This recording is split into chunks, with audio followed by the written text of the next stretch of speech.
A? Dobrodošli na naše novo radno mjesto, radio. Ja i Hamuš sad radimo ovdje. Ja sam ovdje na mikseti tehničar, a Hamuš je muzički urednik. Muzikalan, on je jako. Mi smo inače porodični muzikalan.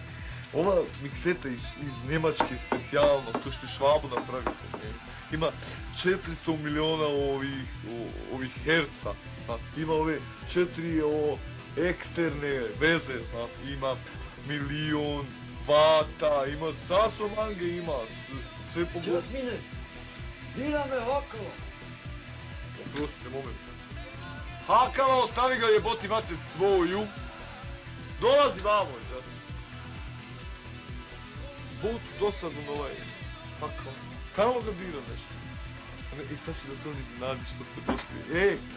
Šta je bilo? Aha, muž, došla televizija opet da snima nas, na novo radno mjesto. A? Kako ste? On je sad rekao sam već da si ti muzički urednik, da smo mi muzikalni. Jeste. On zna sve ovo zašto koje služi, ja baš ne baratam, ja ovo gore samo se pojačam.